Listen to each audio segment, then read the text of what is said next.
ఈరోజు నేను మా వంటింట్లోని ఉల్లిపాయ పులుసు పెడుతున్నానండి. ముందుగా బాళీలో నూనె వేసుకొని, ఇంగు వేసుకొని, ఆవాలు, జీలకర్ర వేసుకొని, నేను బేబీ ఆనియన్స్ తీసుకున్నాను. అందుకని కట్ చేసుకోలేదు.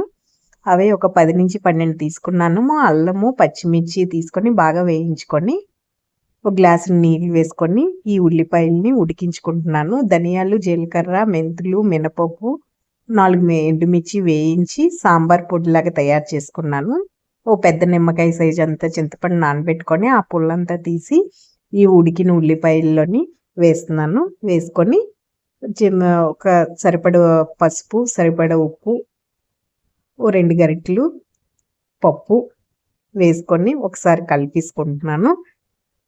కరివేపాకు, కొత్తిమీర ఉంటే కొత్తిమీర, ఈ వేయించి పెట్టుకున్న సాంబార్ పొడి, అదే ధనియాలు, జీలకర్ర, మెంతులు, మినపప్పు, ఎండుమిర్చి వేయించి పెట్టాను కదండీ! అవి మిక్సీ చేసి ఆ పొడి వేస్తున్నాను. వేసి ఒక 5 నిమిషాలు ఉడికించేసుకొని స్టవ్ ఆఫ్ చేస్తున్నాను. అంతేనండి, గుమగుమలాడే ఉల్లిపాయ సాంబార్ అయినా అనుకోండి, పులుసైనా అనుకోండి, చాలా అంటే చాలా బావుంటుంది.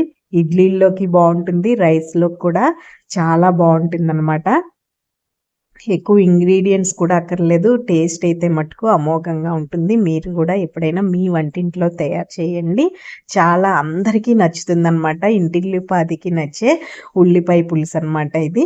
మరి ఇంత ఇంటిల్లిపాదికి నచ్చుతుంది కదా! మరి మీకు కూడా ఈ ఉల్లిపాయ పులుసు గాని, ఇప్పుడు నేను చేసింది నచ్చితే ఒక లైక్ ఇవ్వండి. ఛానెల్ సబ్స్క్రైబ్ చేసుకోండి.